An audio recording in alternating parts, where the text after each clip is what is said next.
Hello my dear students.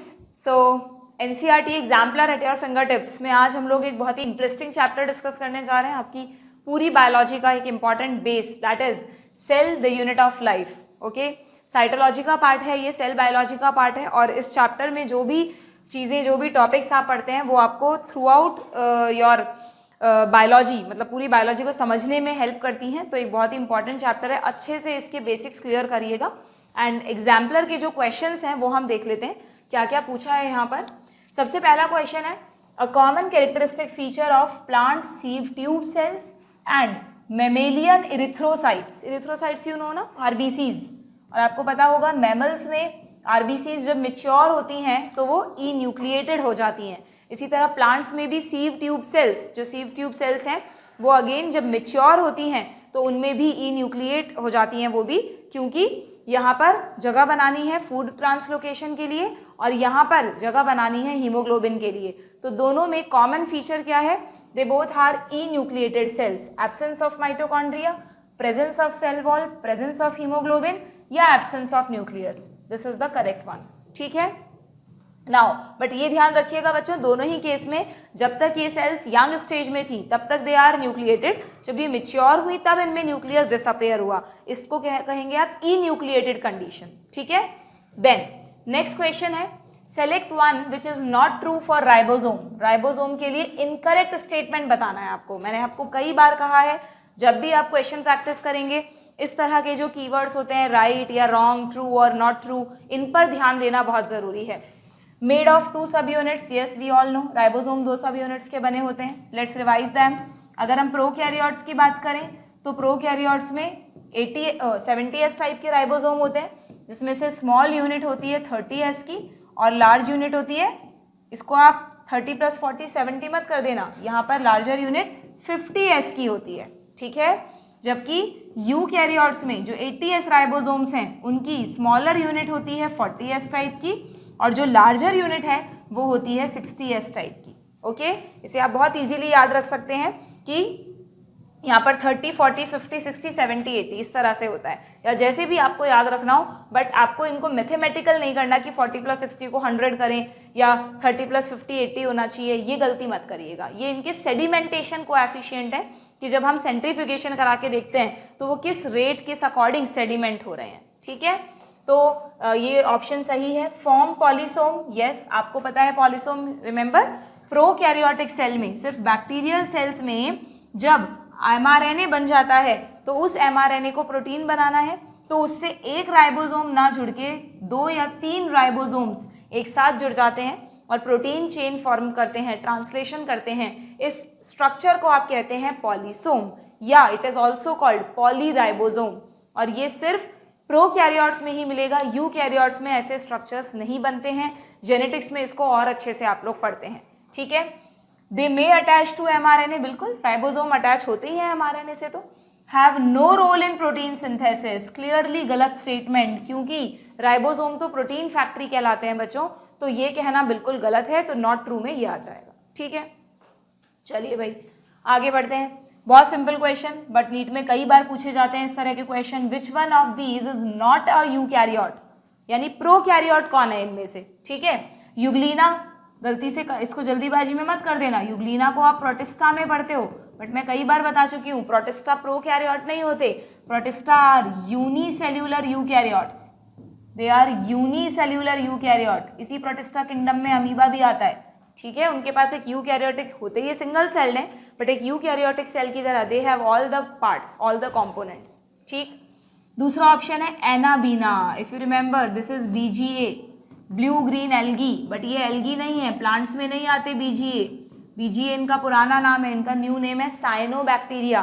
क्योंकि ये green colour के होते हैं तो पहले साइंटिस्ट इनको प्लांट्स में रखते थे, बट बाद में पता चला कि इनका स्ट्रक्चर यूकैरियोटिक नहीं है, ये तो प्रोकैरियोटिक सेल शो करते हैं। That's why they are cyanobacteria और prokaryotes. Spirogyra simply green algae है। ओके, इसको कई बार हो सकता है आप जल्दीबाजी में एग्जाम में स्पाइरुलिना पढ़ लें। स्पाइरुलिना बीजीए है, जो स्पाइरुलिना होता 2 ऑप्शन तो नहीं होते तो आप कंफ्यूज हो सकते थे, but this is spirogyra, simply green algae है तो यूकैरियोट हुआ। और एगैरिकस तो मशरूम का साइंटिफिक नेम है, मशरूम फंजाई में आता है, फंजाई भी यूकैरियोट है। तो इनमें से कौन यूकैरियोट नहीं है एनाबीना, ठीक है। देन बीजीए के और एग्जाम्पल्स याद है, नॉस्टॉक, एनाबीना, ऑसिलेटोरिया, ये सब ध्यान रखिएगा, कॉमनली आते हैं ऑप्शंस में। नेक्स्ट क्वेश्चन स्टेनिंग मेथड्स मतलब स्टेन्स के ऊपर है। Which of the following stain is not used for staining chromosome, chromosomes को स्टेन करने में जो यूज नहीं होता। आपके एनसीईआरटी में एक लाइन दी है बच्चों न्यूक्लियस टॉपिक में कि क्रोमोजोम्स को स्टेन करने के लिए जनरली बेसिक डाइज यूज किए जाते हैं। तो बेसिक फ्यूजन तो यूज होता ही होता है, एसिटोकार्मिन या कार्मिन भी यूज होता है, मिथाइलिन ग्रीन भी यूज होता है, सेफरेनिन नो डाउट सेल्स को स्टेन करने के लिए कॉमनली यूज होता है, लेकिन क्रोमोजोम्स की स्टेनिंग सेफरेनिन से नहीं होती है। सेफरेनिन से नॉर्मली आपने अगर अपनी स्कूल में लैब में प्रैक्टिकल्स वगैरह किए हो तो सेफरेनिन बहुत कॉमनली बायोलॉजी लैब में यूज़ करते हैं। और जब आप सेल्स को स्टेन कर लेते हैं प्लांट की किसी पार्ट को, तो उनकी मेम्ब्रेन्स आपको पिंक कलर की दिखती है, एक सिंपल सा डॉट दिखता है न्यूक्लियस का, यानी वो न्यूक्लियर मेम्ब्रेन। तो जनरली सेफरेनिन मेम्ब्रेन्स वगैरह को स्टेन करता है, तो इसलिए यहाँ पर आंसर हो जाएगा क्रोमोजोम्स के लिए ये नहीं यूज होता, ठीक है। Next question, different cells have different size, we know this. Arrange the following cells in an ascending order. ठीक है भाई, ascending order में पहले खुद अरेंज करके देखें। Mycoplasma, ostrich egg, human RBC, bacteria. सबसे छोटा कौन है इनमें से? आरबीसी मत कर देना जल्दीबाजी में, आरबीसी तो यूकैरियोटिक सेल है। यूकैरियोटिक से भी छोटी कौन होती है? प्रोकैरियोटिक। तो अब प्रोकैरियोटिक में बैक्टीरिया भी है और माइकोप्लाज्मा भी है, हमेशा याद रखना। अगर दोनों ऑप्शंस में है, no doubt mycoplasma is a type of bacteria, but दोनों में से सबसे छोटे कौन से बैक्टीरिया हैं? माइकोप्लाज्मा, ठीक है। तो माइकोप्लाज्मा सबसे छोटा हुआ, माइकोप्लाज्मा से थोड़ी सी बड़ी सेल्स होगी दूसरे बैक्टीरियाज की, उनसे थोड़ी बड़ी सेल होगी ह्यूमन आरबीसी, जो कि यूकैरियोट्स में स्मॉलेस्ट सेल है, ह्यूमन्स में स्मॉलेस्ट सेल है, और ऑस्ट्रिच एग तो लार्जेस्ट सेल में आता ही है। तो देख लो ये सीरीज कहाँ है, first, fourth, third and sorry मैंने यहाँ पर फोर्थ लिख दिया, दिस इज सेकेंड, है ना, ऑस्ट्रिच एग, तो ये हो जाएगा ऑप्शन ए, ठीक है। Simple question. चलिए, which of the following feature is common to prokaryote and many eukaryote? देखते हैं भाई। क्रोमैटिन मटीरियल, क्रोमैटिन मटीरियल का मतलब नेटवर्क ऑफ क्रोमोसोम्स। तो हमने पढ़ा है प्रोकैरियोट में तो एक सिंगल डीएनए होता है। अगर हम प्रोकैरियोटिक सेल को देखें तो उसके पास डीएनए डबल स्ट्रैंडेड होता है, लेकिन ये डबल स्ट्रैंडेड डीएनए का नंबर तो एक ही है ना, तो आप इसे सिंगल डीएनए कहेंगे। और जब तक डीएनए डिवाइडेड नहीं है तो उनके लिए जनरली क्रोमोसोम्स टर्म यूज नहीं होता। क्रोमोसोम्स नहीं है तो क्रोमैटिन नेटवर्क तो बनेगा ही नहीं। तो डीएनए दोनों के पास है, यूकैरियोटिक सेल में भी डीएनए है, प्रोकैरियोटिक में भी डीएनए है, बट क्रोमैटिन मटीरियल दोनों में कॉमन नहीं है। समझ गए बात? देन सेल वॉल प्रेजेंट, बिल्कुल प्रोकैरियोट्स में भी होती है, यूकैरियोट्स में भी होती है। न्यूक्लियर मेम्ब्रेन प्रेजेंट, नहीं, प्रोकैरियोट में आपको पता है न्यूक्लियर मेम्ब्रेन नहीं होती। मेम्ब्रेन बाउंड सेल्यूलर ऑर्गेनल्स, ये भी प्रोकैरियोट का कैरेक्टरिस्टिक फीचर है, इनके पास कोई भी मेम्ब्रेन बाउंड ऑर्गेनल नहीं होता, तो ये भी कॉमन नहीं हुआ। So the common point is B, cell wall present. आपको पता है प्रोकैरियोट्स में तो लगभग सभी में सेल वॉल होती है एक्सेप्ट माइकोप्लाज्मा, और यूकैरियोट्स में पूरे प्लांट किंगडम में है, पूरे फंजाई किंगडम में है, कुछ प्रोटिस्टा में है, एनिमल्स में नहीं है, ठीक है। चलिए, यानी एक तरह से यहाँ पर सेल वाले चैप्टर को बायोलॉजिकल क्लासिफिकेशन चैप्टर से कोरिलेट करके क्वेश्चंस भी पूछे गए हैं। Next, who propose the fluid mosaic model? सीधा एक बार में पढ़ के आंसर करने वाला क्वेश्चन है, Singer and Nicolson. Next question, which statement is true for a secretory cell? अगर कोई सेल सिक्रीशंस कर रही है कॉमनली, तो इसमें से क्या सही है उसके लिए? देखें भाई, अब देखो यहाँ पर क्या किया है इन्होंने, ऑप्शन सेट करते वक्त जनरली हम सेल चैप्टर में गोल्जी एपरेटस का मेन फंक्शन पढ़ते हैं सिक्रीट करना सब्सटेंसेस को, मॉडिफाई, पैकेजिंग, सिक्रीशंस। तो फर्स्ट ऑप्शन में ना गोल्जी एपरेटस वर्ड डाल दिया, ऐसा करते हैं एग्जामिनर्स, क्योंकि मैं पता है जैसे ही बच्चा सिक्रीशन वर्ड पढ़ेगा उसके दिमाग में गोल्जी एपरेटस जरूर आएगा और वो बिना ऑप्शन पूरा पढ़े इसको टिक कर देगा। जबकि यहाँ ढंग से पढ़ोगे तो क्या लिख रहा है, गोल्जी एपरेटस को एब्सेंट कहा है, तो ये तो सही हो ही नहीं सकता सेक्रेटरी सेल के लिए, ठीक है। दूसरा, RER is easily observed in the cell, बिल्कुल हो सकता है ये पॉइंट, क्योंकि गोल्जी बॉडी उन्हीं चीजों को तो सिक्रीट करेगा जिन्हें ER उसको बना के देगा। तो और जनरली ज्यादातर सिक्रीशंस प्रोटीन्स के होते हैं, प्रोटीन्स को कौन बनाता है? RER। तो इसलिए सिक्रीटरी सेल में RER आपको एबंडेंटली मिलेंगे। ओनली SER इज प्रेजेंट, नहीं भाई, ओनली लिखना तो गलत है। हाँ भाई, SER भी उस सेल में हो सकती है बट ओनली नहीं, ठीक है। Secretory granules are formed in nucleus, nucleus में नहीं बनते बच्चों सिक्रीटरी ग्रैन्यूल्स, क्योंकि सिक्रीशन करना मेनली ER और जीबी से रिलेटेड है, या छोटे छोटे बैग्स होते हैं, वेसिकल्स होती हैं, वेक्यूल्स होती हैं, ठीक है, तो ये भी गलत हो गया। तो यहाँ पर चॉइस हो जाएगी ऑप्शन बी। ठीक, चलिए बढ़ते हैं आगे। अरे बड़ा सिंपल क्वेश्चन है। What is a tonoplast? सबको पता है tonoplast is the outer membrane of mitochondria, नहीं। इनर मेम्ब्रेन ऑफ क्लोरोप्लास्ट, नहीं। Membrane boundary of vacuole of plant cells, क्योंकि प्लांट सेल्स में ही होती है बड़ी बड़ी वैक्यूल। अगर हम एक प्लांट सेल को ड्रॉ करें तो आपको पता है प्लांट सेल्स का मैक्सिमम वॉल्यूम एक बड़ी सी वैक्यूल ऑक्यूपाई करके रखती है, और इसकी मेम्ब्रेन को आप बोलते हैं टोनोप्लास्ट। वेरी वेरी इंपॉर्टेंट, ध्यान रखिएगा, इसे अपने शॉर्ट नोट्स में भी लिख लीजिएगा। Cell membrane of a plant cell नहीं, सेल मेम्ब्रेन को टोनोप्लास्ट नहीं बोलते, वैक्यूल की मेम्ब्रेन को टोनोप्लास्ट कहते हैं। ठीक है, next question, which of the following is not true of a eukaryotic cell? Not true पूछा है, कभी कभार ऐसी भी गलती कर देते हैं हम जल्दीबाजी में पढ़ते वक्त, नॉट वर्ड पे ध्यान नहीं देते, ट्रू पढ़ लिया आपने तो गलत हो जाएगा क्वेश्चन। ठीक है, देखें, cell wall is made up of peptidoglycans. Peptidoglycans यानी म्यूरिन्स की बात हो रही है। म्यूरिन्स तो बैक्टीरियल सेल में होते हैं, प्रोकैरियोट में होते हैं, यूकैरियोट में नहीं, तो ये गलत हो गया।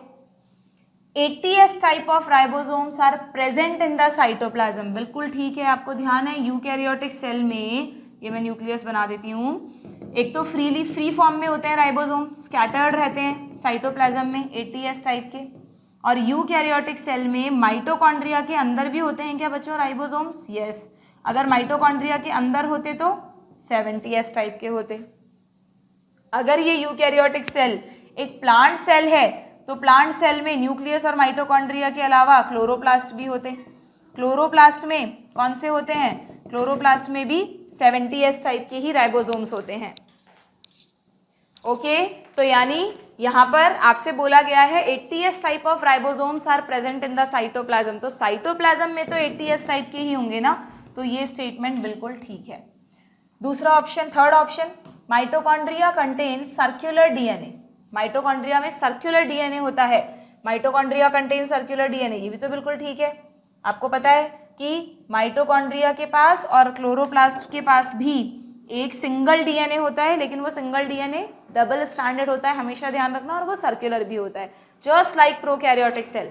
ऐसा लगता है जैसे माइटोकॉन्ड्रिया और प्लास्टिड्स जो है ना, वो एक तरीके के सेल विद इन सेल भी कहते हैं बच्चों इनको।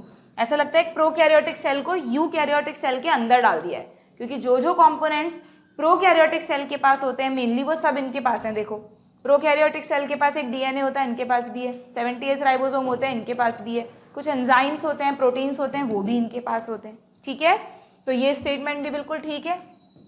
ऐसा मत समझ लेना कि भाई यूकैरियोटिक सेल में तो हमने पढ़ा है लीनियर डीएनए होता है, सर्कुलर कहाँ से आ गया। ध्यान रखना, इन दोनों ऑर्गेनल्स में सर्कुलर डीएनए होता है। Okay, membrane bound organelles are present, बिल्कुल ठीक है ये बात भी, यूकैरियोट्स के पास मेम्ब्रेन बाउंड ऑर्गेनल्स होते हैं। तो नॉट ट्रू स्टेटमेंट हो गया very first option, cell wall is made up of mureins, ये गलत स्टेटमेंट है जो कि उसमें पूछा गया है, मतलब ऑप्शन सही है। ठीक है, चलिए नेक्स्ट क्वेश्चन क्या है, which of the following is not true for plasma membrane? Again not true आया है, it is present in both plant and animal cell. ठीक है भाई, प्लाज्मा मेम्ब्रेन तो प्लांट एनिमल क्या जितनी भी सेल है सबका बेसिक फीचर है, प्लाज्मा मेम्ब्रेन तो होगा ही होगा। Lipid is present as a bilayer in it, yes, lipid bilayer की फॉर्म में होता है according to well accepted fluid mosaic model. Proteins are present integrated as well as loosely associated, यानी ये बात हो रही है इंट्रिंसिक प्रोटीन की, यहाँ बात हो रही है एक्सट्रिंसिक प्रोटीन की, विद द लिपिड बायलेयर, ये भी बिल्कुल ठीक है। Carbohydrate is never found in it, this is a wrong statement. Carbohydrates भी तो फ्लूइड मोज़ेक मॉडल में छोटी छोटी चेन्स नहीं दिखाई हैं आपको, उनको लिखा है कार्बोहाइड्रेट्स, तो कार्बोहाइड्रेट्स भी सेल मेम्ब्रेन में बहुत कम रेशो में होते हैं बट प्रेजेंट होते हैं। नेवर लिखना गलत है, तो नॉट ट्रू स्टेटमेंट में हो जाएगा ऑप्शन डी। ठीक, चलिए बढ़ते हैं आगे। प्लास्टिड्स डिफर फ्रॉम माइटोकॉन्ड्रिया, एक डिफरेंस पूछा है इन दोनों में आपसे ऑन द बेसिस ऑफ, देखें, प्रेजेंस ऑफ 2 लेयर्स, यस, अभी अभी बताया मैंने आपको, ये दोनों लगभग एक जैसे हैं और दोनों ही डबल मेम्ब्रेनस भी हैं। ठीक है, then presence of ribosome, yes, वो भी 70s टाइप के हैं दोनों में ही। Presence of thylakoids, thylakoids mitochondria में थोड़ी ना होते हैं बच्चों, माइटोकॉन्ड्रिया में तो क्रिस्टी होते हैं। हाँ, प्लास्टिड्स में, क्लोरोप्लास्ट में जरूर थाइलेकॉइड्स प्रेजेंट होते हैं जो कि एक के ऊपर एक इकट्ठा होकर एक पाइल ऑफ कॉइन जैसा स्ट्रक्चर बनाते हैं जिसे आप कहते हैं ग्रेनम। ठीक है, तो थाइलेकॉइड्स की प्रेजेंस दोनों में नहीं है, ये दोनों में एक डिफरेंस हुआ। एंड प्रेजेंस ऑफ डीएनए भी दोनों में है, सर्कुलर डीएनए, तो यहां पर आपका आंसर हो जाएगा प्रेजेंस ऑफ थाइलेकॉइड्स। ठीक है, सिंपल क्वेश्चन था। Next, which is not a function of cytoskeleton in a cell. इनमें से क्या साइटोस्केलेटन, पता है ना साइटोस्केलेटन किसको कहते हैं? 3 तरह के फिलामेंट्स, माइक्रोट्यूब्यूल्स जो वो बनाती हैं स्पिंडल फाइबर्स, एस्ट्रल रेज वगैरह जिनसे बनती है वो, सीलिया फ्लैजिला भी इन्हीं माइक्रोट्यूब्यूल से बनता है, ये साइटोप्लाज्म में भी होती है। ठीक है, देन माइक्रोफिलामेंट्स जो जनरली कॉन्ट्रैक्टाइल एक्शन करते हैं, जैसे मसल्स में जो एक्टिन मायोसिन है वो एक तरह के माइक्रोफिलामेंट्स ही हैं। और एक होते हैं इंटरमीडिएट फिलामेंट्स, एनसीईआरटी में नाम नहीं दिए हैं बच्चों, बट आप ध्यान रखिएगा, इन्हीं तीनों के नेटवर्क को साइटोस्केलेटन कहते हैं। क्यों? क्योंकि अगर आप किसी सेल में देखेंगे ना तो ये सब जो भी फाइबर्स फिलामेंट्स हैं ये सब इसको एक स्ट्रेंथ प्रोवाइड करते हैं, मेंटेन करके रखते हैं सेल की शेप को, उसे सपोर्ट प्रोवाइड करते हैं, इसलिए इनको साइटोस्केलेटन कहा गया है। यहाँ पे स्केलेटन का मतलब बोनी स्ट्रक्चर से नहीं है, यहाँ पर साइटोस्केलेटन मतलब वो स्ट्रक्चर्स जो सेल को स्ट्रेंथ दे रहे हैं। ओके, तो इनमें से क्या साइटोस्केलेटन का फंक्शन नहीं है ये बताना है आपको। इंट्रासेल्यूलर ट्रांसपोर्ट, बिल्कुल यहीं पर मिल गया आपको, इंट्रासेल्यूलर ट्रांसपोर्ट, इनका कहीं पे भी फंक्शन ट्रांसपोर्ट से रिलेटेड नहीं होता है। क्या फंक्शन है इनके? देखो, सेल की शेप को मेंटेन करना, बिल्कुल है, सपोर्ट प्रोवाइड करना ऑर्गेनल्स को, यस, क्योंकि इस तरह से फैले रहते हैं कि ऑर्गेनल्स को उनकी मतलब एक तरह से इंटीग्रिटी प्रोवाइड करते हैं, स्ट्रेंथ प्रोवाइड करते हैं। ओके, एंड मोटिलिटी, क्योंकि ये सीलिया फ्लैजिला बनाते हैं तो सेल की मोटिलिटी के लिए भी रिस्पॉन्सिबल है। ठीक है, तो नहीं है जो function, that is option A, intracellular transport. Next question पे आते हैं। The stain used to visualise mitochondria, the stain used to visualise mitochondria, mitochondria को देखने के लिए इनमें से कौन सा स्टेन यूज करते हैं? आपके एनसीईआरटी में नाम नहीं दे रखा बट ऐड कर लेना। मोस्ट कॉमन स्टेन जो माइटोकॉन्ड्रिया के लिए यूज करते हैं दैट इज फास्ट ग्रीन। ठीक है, तो ये एक just noted down. Next question, questions are over. Cell से रिलेटेड इतने ही क्वेश्चंस है बच्चों एग्जाम्पलर में। अभी ऐसा कोई सेटिस्फैक्ट्री सा हुआ नहीं कि चैप्टर पूरा का पूरा रिवाइज हो गया, बहुत सारी चीज़ें इस चैप्टर में पढ़ने के लिए और throughout your this NEET journey काम आने वाली चीज़ें हैं। तो एक बार अच्छे से थॉरोली इस चैप्टर को रिवाइज करना, टाइम टू टाइम देखते भी रहना और इसके क्वेश्चंस नीट में अच्छे से करके आना। Okay, good bye.